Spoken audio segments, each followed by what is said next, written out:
দেশের মডলরা, বিশেষ করে আমাদের পাশে যারা আছে, প্রতিবেশী নামে কলঙ্ক। ওরা পাকিস্তানের বর্ডারে মার খায়, চীনের বর্ডারে মার খায়, নেপালের বর্ডারে মার খায়, মায়ানমারে মার খায়, আর আমাদেরকে মারে। ওরা সংখ্যালঘুর কথা বলতেছে, অথচ সবচাইতে বেশি পৃথিবীতে সংখ্যালঘু ভারতে মুসলমানদের উপরে আজ অত্যাচার বেশি হচ্ছে। শুধু আজ না, সারা জীবন। খালি 850 বছর মুসলমানেরা এই এলাকাটা শাসন করেছিল, ওই সময় অত্যাচার বন্ধ ছিল। আমাদের ধর্মে কোনো বাড়াবাড়ি নেই, জোর জবরদস্তি নেই, লা ইকরাহা ফিদ্দীন। এই জন্য সারা দুনিয়া মিলে এখনো পর্যন্ত আমাদের সংখ্যা একেবারে কম না। এই আওয়াজ তো হয় না, কি করেন কি আপনি? এই আওয়াজ বাড়ি খাই কেন?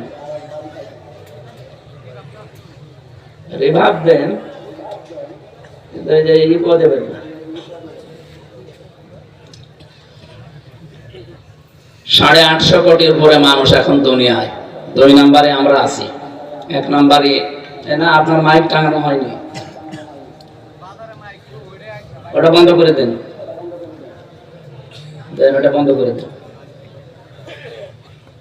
ভেতরে যারা এসেছে এরা শুনলে হবে, বাইরে আমাদের আওয়াজ দরকার নেই।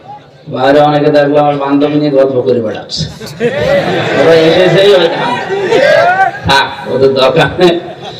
আমরা যারা এসেছি আল্লাহর জন্য, কোরআনে কারীম শোনার জন্য, তারা অন্তত শুনলেই হবে, নাকি?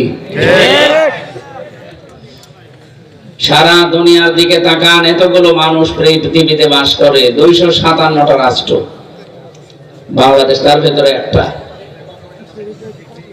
এই 257টা রাষ্ট্রের ভেতরে জাতিসংঘের আন্ডারে প্রায় 195টা আছে, বাকিগুলো এখনো নিবন্ধন হয়নি। তো বলেন তো, আমরা 200 কোটির উপরে কিনা মুসলমান, 250 কোটি আছে খ্রিস্টান, বাকি অন্যান্য জাতি যারা হালকা আছে, যারা আমাদেরকে আজ মসজিদ ভেঙে মন্দির বানাচ্ছে, ওদের সংখ্যা বেশি না, তামাম দুনিয়া মিলে 130 কোটি। যদি খ্রিস্টানরা আজকে মারতো আমাদের, তাও একটু মেনে নেওয়া যেত। এই কথা বলেন না কেন? আমাদের নিচে যাদের সংখ্যা একটা একটা করে ধরলেও তো শেষ করে ফেলা যায়। আপনারা আমাদের প্রতিবেশী, আমরা চাই প্রতিবেশী সুলভ আচরণ করবে। এমন আচরণ করছে তামাম দুনিয়া কিন্তু প্রমাণ পাচ্ছে। আপনারা এখন গুগলে চার্জ দেন, 6 জন মানুষের নাম